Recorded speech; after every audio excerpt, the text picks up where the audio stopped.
Blame کرنے کی کہ یہ سب مسلم لیگ کے لیے ہو رہا ہے تو یہ پیپلز پارٹی کے خلاف ہو رہا ہے تو یہ جی او آئی کے ساتھ، یہ تو ہم بھی کہہ سکتے ہیں جی، لیکن میں ایسے تنازعات میں نہ قوم کو الجھانا چاہتا ہوں نہ ملک کو الجھانا چاہتا ہوں۔ کچھ چیزیں ہوتی ہیں جو ہمارے آپس کے باہمی تنازعات کے بغیر بھی آگے بڑھ سکتے ہیں، تو ہم خام خواہ کیوں اس ایک چیز کو متنازع بنائیں؟ کوئی ضرورت نہیں ہے اور کوئی اتنی بڑی بات نہیں ہے کہ جس میں ہم ایک چلتے ہوئے نظام کو تنازع کی طرف لے جائے۔ ایسے تنازعات میں میرے خیال میں اب قوم متحمل نہیں ہے، بہت ہو چکا ہے اور بہت قوم نے بھگت لیا ہے۔ سیاستدان جو ہے کیا الیکشن مسائل کا حل ہے سر؟ ظاہر ہے جی کہ الیکشن میں جب آپ الیکشن لڑتے ہیں اور الیکشن عوام کے رائے کے مطابق ان کے نتائج آ جاتے ہیں، وہ نتائج تسلیم ہو جاتے ہیں، تو حکومت کے اپنے اندر بھی ایک خود اعتمادی ہوتی ہے۔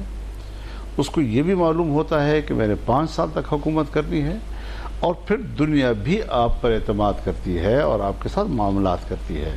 پاکستان کو اس وقت اس بات کی ضرورت ہے کہ باقاعدہ عوام کے اعتماد سے ایک مستحکم حکومت وجود میں آئے جو پاکستان کے اندر ایک پولیٹیکل سٹیبلٹی اور سیاسی استحکام کی علامت ہو۔ وہ ملک کے اندر بھی خود اعتمادی پیدا کرے گی، قوم کے اندر بھی ایک اعتماد لائے گی، اور بیرونی دنیا کے ساتھ جو ہمارے معاملات ہیں اس میں بھی ایک اعتماد کا ماحول ہم اپنے لیے پیدا کر سکیں گے۔ یہ جو عارضی بنیادوں پر ہم تو یہ تو ہم حضرت شارٹ ٹائمز یا قلیل المدتی معاملات تو ہم چلا سکیں گے جی، لیکن اس سے وہ خود اعتمادی نہ حکومت کے اندر آتی ہے، نہ وہ اعتماد عوام کے اندر پیدا کیا جا سکتا ہے، اور نہ ہی بین الاقوامی برادری میں ہم اپنا اعتماد لیکن بنا سر یہ جو صورتحال ہے اس وقت، اس میں گراؤنڈ ریئلٹیز یعنی زمینی حقائق تو یہ بتا رہے ہیں کہ کوئی بھی سیاسی جماعت اکیلے 172 سیٹ بھی نہیں لے سکے گی، اور اگر ایسی صورتحال ہوتی ہے تو پھر ہم ایک اتحادی حکومت دیکھتے ہیں، اور اب اتحادی حکومت میں اتحادی حکومت جو کہ 16 مہینے کی رہی، اس میں اب بڑی اختلاف سامنے آ چکا ہے۔ عمران خان سیاست سے فی الحال اس سیاسی افق سے اس وقت باہر ہیں، پی ٹی آئی تقریباً اس وقت باہر نظر آ رہی ہے، تو اختلاف ان کے درمیان ہے۔ اس کا مطلب ہے اب جو بھی لڑائی ہوگی ان سیاسی جماعتوں کے درمیان ہوگی، تو ایک نیا اتحاد پیدا ہوگا۔ 16 مہینے کی 11 سیاسی جماعت اور 85 کابینہ، آپ سمجھتے ہیں کہ سر انہوں نے کوئی کارکردگی کی ہے؟ ماں سوائے ایک جملہ ہم سنتے ہیں کہ پاکستان کو ڈیفالٹ سے بچا لیا۔ میرے خیال میں یہ جو ہم بحث کو ایک خاص دنوں تک یا خاص مہینوں تک یا ایک خاص مدت تک محدود کر دیتے ہیں تو اس پہ پھر آپ کو پورا جواب نہیں ملے گا جی۔ سیاسی جماعتوں کی کارکردگی کو ذرا تھوڑا سا، اگر آج میاں شہباز شریف صاحب پرائم منسٹر تھے اور اس سے پہلے میاں نواز شریف صاحب پرائم منسٹر تھے تو وہ بھی تو مسلم لیگ تھی جی، تو ابھی تو مسلم لیگ تھی، باقی اس کی اتحادی ہے۔ اس وقت شاید ان کے اتحادی کم تھے، اب تو 12-13 جماعتیں یا 11-12 جماعتیں تھیں، یہ فرق تو ہو سکتا ہے جی، لیکن جو قیادت کرتا ہے وہ پالیسیز تشکیل دیتا ہے۔ پہلی بات تو یہ ہے کہ 1917-18 تک پاکستان کی جو اکانومی تھی وہ سالانہ مجموعی ترقی کی جو شرح تھی، جی ڈی پی گروتھ، وہ 6% سے بڑھ گئی تھی 2017-18 تک۔ معافی چاہتا ہوں، نہیں صحیح کیا۔ تو 2017-18 تک یہ صورتحال تھی۔ جب اقتدار تبدیل ہو گیا تو آپ کو یاد ہے کہ آپ کے ملک کی سالانہ ترقی 0 سے بھی نیچے آ گئی، مائنس پہ چلی گئی تھی، یہ بھی دیکھا نا میں وہ دن۔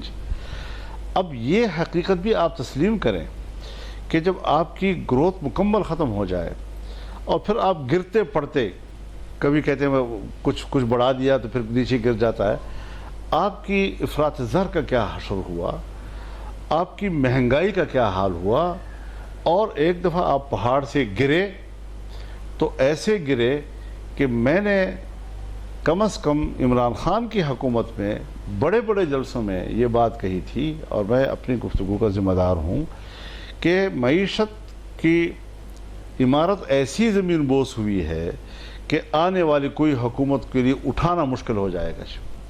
یہ میں نے اپنی حکومت کے دوران نہیں کہا، یہ میں نے پہلے کہا تھا جی اور میں ان حقائق کو تسلیم کر رہا تھا. یہی وجہ ہے کہ مجھ سے ساتھیوں نے اختلاف رائے کیا اور میں نے اپنی رائے پر ضد بھی نہیں کی. میں دوستوں کے ساتھ چلتا رہا کہ آپ باقاعدہ براہ راست عام الیکشن کی طرف جائیں اور ایک مضبوط مستحکم حکومت وجود میں لائیں تاکہ لوگوں میں اعتماد پیدا ہو جائے. ورنہ آپ نہیں اٹھا سکیں گے معیشت کو، لوگ آپ پہ اعتماد نہیں کریں گے.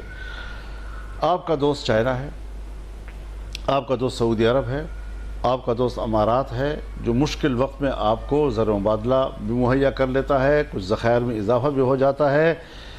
اب آپ مجھے بتائیں کہ جہاں پر 16-17 ارب ڈالر کے ذخائر 2017-18 میں ہم نے چھوڑے تھے، وہ آپ کے آگے صرف 2 ارب پہ. آپ کہتے ہیں صرف ڈیفالٹ کی بات آپ کر رہے ہیں.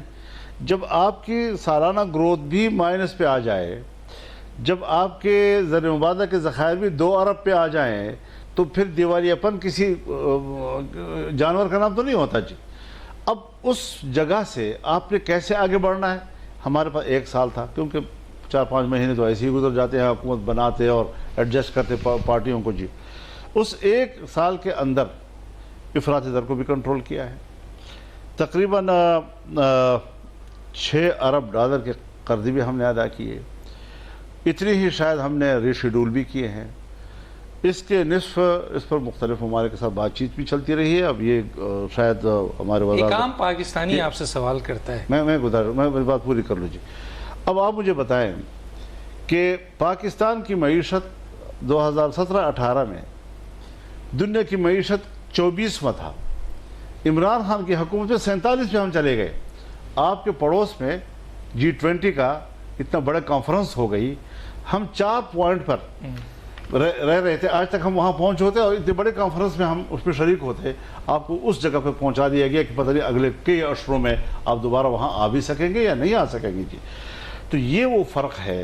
اب جو نئی حکومت آئی ہے ابھی، ان کو ہم نے وہ حکومت دی ہے کہ جہاں پر آپ کے ذخائر دوبارہ جو ہے 10-11 ارب ڈالر پہ پہنچ گئے ہیں، دیوالیے سے آپ نکل چکے ہیں، قرضے آپ کے ادا ہو چکے ہیں، افراط در میں دوبارہ بحالی کی طرف ہم گئے ہیں. اور یہ اب اس حکومت کی وہ ظاہر ہے کہ وہ بھی چند مہینے کی ہے، کچھ زیادہ اس کو اگر مینٹین رکھ سکیں تو بھی بڑی بات ہوگی. لیکن ہم نے آگے جانا ہے، آگے بڑھنا ہے.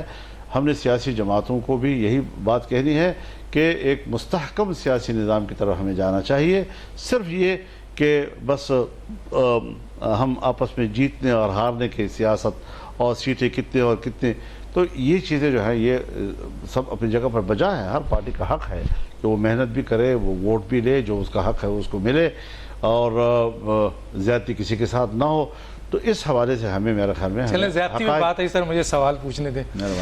JUI پاکستان کی موجودہ سیاست میں کہاں کھڑی ہے سر؟ PMLN سنتے ہیں بڑی جماعت ہے، پیپلز پارٹی سنتے ہیں بڑی جماعت ہے، آپ کے PTI بڑی سیاسی جماعت ہے. تو JUI کو تو ہم دیکھتے ہیں بڑے بڑے جلسے کرتی ہے. آخر کیا وجوہات ہے سر کہ آپ کی پوزیشن کہاں ہے سر؟ جی میں اس سلسلے میں بڑے احتیاط کے ساتھ بات کروں گا، کیونکہ ہم نے بھی سیاست کرنی ہے تھوڑا ذرا احتیاط کے ساتھ. ہمارے لیے سب سے بڑی رکاوٹ پاکستان کی اسٹیبلشمنٹ رہی ہے. اچھا.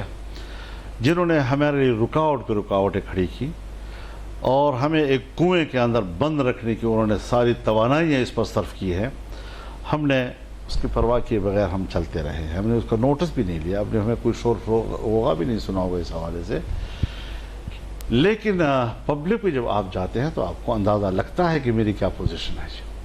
ایک کینڈیڈیٹ بھی جب حلقے میں جاتا ہے تو پبلک کو بھی پتہ ہوتا ہے کون جیت رہا ہے اور کینڈیڈیٹ کو بھی پتہ ہوتا ہے، اور جو 2 مقابلے میں ہوتے ہیں ان کو بھی پتہ ہوتا ہے کہ ہم 2 مقابلے میں ہیں، یا اس نے 2000 پہ جیتنا ہے یا میں نے 2000 پہ جیتنا ہے.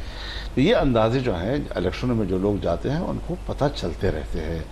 ہماری خفیہ ایجنسیاں بھی اندازے جمع کرتی ہے، سیاسی جماعتیں خود بھی اپنے اندازے جمع کرتی ہے. تو اس اعتبار سے ہم نے حضرت جو ہمارے ساتھ ہوا ہے، جو 2008 میں ہوا ہے ہمارے ساتھ، جو 2013 میں ہوا ہے، ہم نے جس طرح برداشت کیا ہے حضرت، سب کچھ جانتے سمجھتے ہوئے، اس کے بعد جب تیسری مرتبہ 2018 میں ہوا اور پھر ایک ایسی پارٹی کے لیے دھاندلی کی گئی کہ جس کو نہ میں پاکستان کے فکر کی جماعت سمجھتا ہوں، نہ پاکستان کے ساتھ اس کو سنجیدہ سمجھتا ہوں. ایک بیرونی ایجنڈے کی حامل ایک جماعت کو پاکستان پر مسلط کیا گیا. پھر میں نے صرف اپنی سیاست اور اپنے ووٹ کی جنگ نہیں لڑی, پھر میں نے ملک کی بھی جنگ لڑی ہے, اس کے نظریے کی بھی جنگ لڑی ہے. اور پھر جب ہم میدان میں نکلے ہیں تو میں نے پورے ملک کے اندر 15 ملین مارچ کیے ہیں, اور اس کے علاوہ جو جلسے کیا ہے وہ تو اپنی جگہ پر.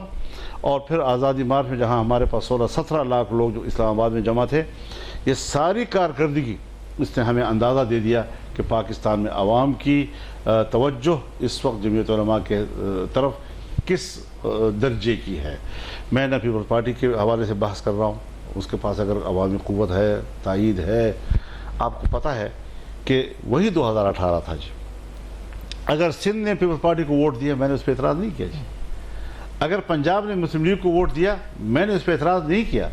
میں نے صرف یہ بات ضرور کہی ہے, میں نواز شریف صاحب سے بھی کہی ہے, مسلم لیگ سے بھی کہی ہے, کہ ہم کے پی میں 2013 میں حکومت بنا سکتے تھے, لیکن آپ نے کہا کہ وہ لارجسٹ پارٹی ہے تو پھر ذرا اس کا حق ہونا چاہیے, ذرا وہ بڑی, تو اس کا احترام پھر انہوں نے پنجاب میں کیا. لارجسٹ پارٹی تو مسلم لیگ تھی, کوئی احترام انہوں نے نہیں کیا. ان کے پاس اخلاقیات کی کوئی چیز ہے بھی نہیں جی. اور پھر 126 دن کا جو دھرنا دیا, اور جس طرح انہوں نے چین کی امداد کو دھکیلنے کے لیے ایک بیرونی ایجنڈے کے تحت خدمات سر انجام دیں, وہ ساری کی ساری ہماری ایک تاریخ ہے. میں اب بھی بڑی وضاحت کے ساتھ کہنا چاہتا ہوں کہ اتنے اندھے ہم بھی نہیں ہیں کہ بالکل اندھے ہو کر سیاست کر رہے ہیں, نہ آگے دیکھتے ہیں, نہ پیچھے دیکھتے ہیں, نہ ہمیں پبلک کا پتہ ہے. ہم پبلک کے اندر ہوتے ہوئے سیاست کر رہے ہیں, اور ہم آئندہ جب بھی الیکشن ہو, چاہے 2023 میں ہو, چاہے 2024 میں ہو, جب میں نے عرض کیا کہ الیکشن کمیشن شیڈول دے گا, ہم بھی اس کے نتائج پر نظر رکھیں گے. اگر جمعیت علماء اسلام کے ساتھ پھر زیادتی کی گئی اور ہماری جو عوام کے اندر ایک تائید و حمایت موجود ہے, اگر اس کے مطابق ہمیں نتائج نہیں ملے, تو پھر زمین بھی وہی ہے, گز بھی وہی ہوگا. انشاءاللہ اب ہم پھر بھی میدان میں دیکھیں گے. بہت شکریہ. ایک چھوٹا سا بریک لیں گے ناظرین, اور بریک کے بعد دوبارہ حاضر ہوتے ہیں.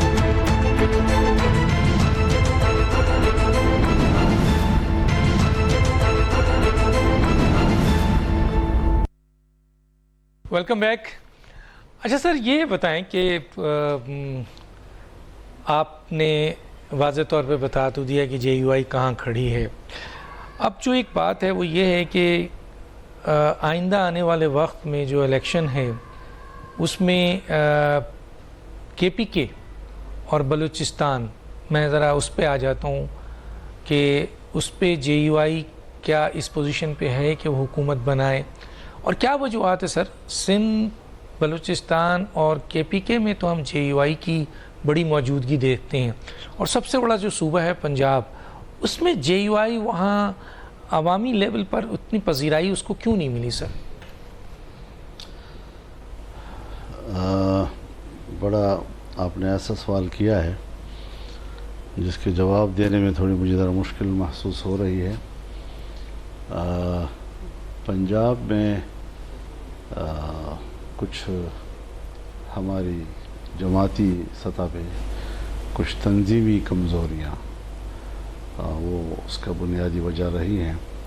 اب ہم اس کو دور کرنے کی کوشش کر رہے ہیں اور انشاءاللہ ہو جائیں گی دور. تو پنجاب میں بھی آپ کو جمعیت علماء اسلام بڑی متحرک نظر آئے گی انشاءاللہ, کیونکہ پبلک تو ہے, لیکن ان کو ذرا اٹھانا, متحرک کرنا, اس کو میدان میں لانا, اس کے لیے محنت کی ضرورت ہوگی. یہاں نواز شریف ناراض ہو جائیں گے سر آپ سے؟ نہیں, کیوں ناراض ہوں گے. ہم انشاءاللہ امید رکھتے ہیں کہ انشاءاللہ ہم مل کر چلیں گے انشاءاللہ. لیکن اگر آپ نے اپنے ووٹ بینک کو بڑھایا اور پی ایم ایل این کا ووٹ بینک کم ہوا تو وہ ناراض نہیں ہوں گے سر؟ ہمارے ووٹ بینک سے وہ انشاءاللہ ناراض نہیں ہوں گے.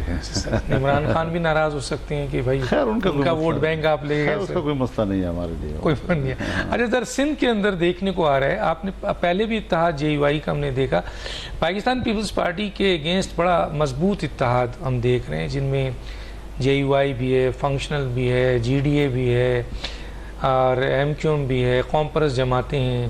تو کیا سر پیپلز پارٹی کے خلاف آپ نے پورا یہاں محاذ بنا لیا؟ میرا خیال میں اس کی وجہ ہم نہیں ہیں, اور شاید اس میں خود پیپلز پارٹی کے اپنے رویوں اور ماضی کے اس کے جو ہم جمعیت علماء کے حوالے سے ان کا جو روش رہی ہے کچھ, اس کا بھی اس میں دخل ہوگا. اور اس وقت بھی ہمیں کوئی ان کے رویوں میں کوئی زیادہ بڑی تبدیلی نظر نہیں آ رہی ہے. ہر چند کے وہ کہتے ہیں کہ آؤ بیٹھیں بات کرتے ہیں وغیرہ وغیرہ، لیکن آپ کو پتہ ہے جی کہ ہم نے گزشتہ 10-15 سالوں میں جتنا بھی کام کیا ہے سندھ میں، تو اس میں اینٹی پیپل پارٹی ووٹ نے زیادہ ہمیں سپورٹ کیا ہے جی. تو اب انتخابی جو اسٹریٹجی ہے وہ ہم زیادہ تر مرکز کی سطح پہ نہیں بنایا کرتے، ہم صوبوں کی جماعتوں کو حوالے کرتے ہیں، صوبے بھی آگے ضلعی جماعتوں کے حوالے کر لیتے ہیں تاکہ لوکل سطح پر جس بھی پارٹی کے ساتھ آپ کی ایڈجسٹمنٹ ہو سکتی ہے اور اپنے سیٹوں کو محفوظ بنانے کے لیے تو ہم ان کے سپورٹ کر دیتے ہیں کہ آپ ہی ایڈجسٹمنٹ کیا کریں. تو اتنا بھی کوئی شدید انداز سے ہمارا رویہ نہیں ہوتا، لیکن اب بہرحال حالات ہوتے ہیں. اس وقت جہاں تک رابطے کا تعلق ہے تو زیادہ تر رابطہ ہمارا جو یہ ہمارا جی ڈی اے اور اس میں شامل جماعت کل پیپلز پارٹی سندھ صوبہ سندھ، یا چلیں یہیں لے لیتے ہیں پہلے کہ یہاں بھی اگر پی ٹی آئی آپ کے ساتھ کھڑے ہونا چاہے، اتحاد کا حصہ بننا چاہے، جو بھی پی ٹی آئی اس وقت ہے، تو کیا آپ اس کو بھی اتحاد کا حصہ بنائیں گے؟ پی ٹی آئی کو تو پاکستان میں ہی نہیں ہونا چاہیے جو جائے کہ ہم ان کے ساتھ اتحاد کریں. یہ پاکستان کی جماعت ہی نہیں ہے. لیکن سر وہ میں ایک جگہ سن رہا تھا، بلکہ منظور وسان صاحب کا بیان آ گیا تھا کہ پیپلز پارٹی ہو سکتا ہے کہ آئندہ چل کے پی ٹی آئی سے اتحاد کرے. تو ایک بڑی سیاسی جماعت جو کہ آپ کا اتحاد کا حصہ رہی، وہ کسی کو بلیک میل کر رہے ہیں، کسی کو بلیک میل کر رہے ہیں، ورنہ ان کی بھی کیا دلچسپی ہو سکتی ہے؟ نہیں ہو سکتا. وہ جو میں کہہ رہا ہوں آپ سے وہی وہ کہتے رہے میرے ساتھ بیٹھ کر. لیکن سر اب تو یہ کہہ رہے ہیں کہ کل تک آصف زرداری اور بلاول بھٹو صاحب کا یہ سٹیٹمنٹ تھا کہ اگلی حکومت ہماری آ رہی ہے، اور ایسا تاثر بن رہا تھا. لیکن ابھی کچھ عرصے سے ہم دیکھ رہے ہیں کہ وہ کہہ رہے ہیں کہ ہمیں دیوار سے لگایا جا رہا ہے. بلاول بھٹو صاحب کا بیان ہے، ہمیں اوپن فیلڈ نہیں دی جا رہی ہے، پلینگ فیلڈ نہیں دی جا رہی ہے، اور اگر زرداری صاحب سے ہم ریکویسٹ کریں گے کہ ہمارے ہاتھ اوپن کیے جائیں. تو سر ایک بڑی سیاسی جماعت ہے پیپلز پارٹی، تو کون لوگ ان کو اوپن فیلڈ نہیں دے رہے ہیں؟ آپ کیا سمجھتے ہیں، کیا وجوہات ہیں؟ میں اس پر کوئی آپ کو جواب نہیں دے سکتا، کیونکہ میں کبھی بھی کسی کے گھر میں نہیں جھانکتا. مجھے ان کی پارٹی کے حوالے سے کس سے ان کو شکایت ہے اور کیا وہ اپنی اسٹریٹجی بنائیں گے، یہ ان کا اپنا معاملہ ہے. اور بہرحال لیکن ایک سیاسی جماعت کے سربراہ کی حیثیت سے، لیکن اتنا میں ضرور کہہ سکتا ہوں کہ وہ ذرا اپنے ہجوم سے ذرا بڑھ کر باتیں کر رہے ہیں. پیپلز پارٹی والے بلاول صاحب یا پیپلز پارٹی دونوں ہی کر رہے ہیں. لیکن سر یہ کیا آپ ایک سیاسی جماعت کے سربراہ کی حیثیت سے یہ ضرور مطالبہ نہیں کریں گے کہ ہر سیاسی جماعت کو پلینگ فیلڈ ملنی چاہیے، اوپن فیلڈ ملنی چاہیے؟ اگر ان کا ہجوم بڑا ہوتا تو کم از کم وہ کچھ بھی کہہ سکتے تھے لیکن پی ٹی آئی کی بات نہ کر سکتے تھے. یہ ہو جاتا. تو اس کا مطلب یہ ہے کہ آئندہ ہم یہ محسوس کریں کہ سر اگر اتحاد کی ضرورت سیٹ ایڈجسٹمنٹ کی بنی تو جے یو آئی پیپلز پارٹی کے ساتھ سیٹ ایڈجسٹمنٹ نہیں کرے گی، پی ایم ایل این کے ساتھ کرے گی. اور اگر کل حکومت بننے کی اقتدار کی بات آ رہی تو پیپلز پارٹی کے ساتھ نہیں کرے گی، پی ایم ایل این کے ساتھ کرے گی. اس طرح وضاحت نہیں کروں گا. ممکن ہے کہیں پر ایسی جگہ ہو کہ جہاں پر مسلم لیگ کی قوت کمزور ہو، تو ہم نے تو پھر اپنے سیٹ کے تحفظ کے لیے سوچنا ہوگا. کہیں پر پیپلز پارٹی کی قوت ایسی ہو سکتی ہے کہ اگر ہم ان کے ساتھ ایڈجسٹمنٹ کریں تو ہماری پارٹی پوزیشن محفوظ ہو سکتی ہے جی. تو اس میں ہم نے اسپیس رکھا ہوا ہے، اتنا بھی بندشیں نہیں ہیں کہ ہم کوئی بالکل حتمی طور پر یہ طے کر رہے ہیں. ہاں عمومی طور پر ملک میں جو ایک نظریاتی ہم آہنگی ہے، خاص طور پر پاکستان ایک رائٹسٹ یا رائٹ ونگ کا پاکستان ہے، وہ جنرل مشرف کے زمانے سے کیوں ایک لیفٹسٹ پاکستان نظر آ رہا ہے، ایک اسلامی پاکستان، اس کے مقابلے میں پاکستان ایک سیکولر پاکستان کیوں نظر آ رہا ہے. یہ وہ چیزیں ہیں کہ جس میں ہم اپنے آپ کو سمجھتے ہیں کہ مسلم لیگ اس تصور میں ہمارے قریب ہے. مسلم لیگ نون. ٹھیک ہے سر.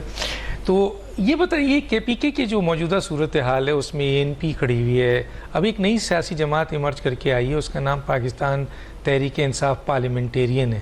ایک جلسہ انہوں نے بڑا بھرپور کیا ہے اور دعویٰ بھی ہے کہ ان کا کہ وہ اور وہ ہیں، وہ لوگ شامل ہیں جو 2 دفعہ اس حکومت کا حصہ رہے، یعنی وزیر اعلیٰ محمود صاحب بھی ہیں، پرویز خٹک صاحب بھی ہیں.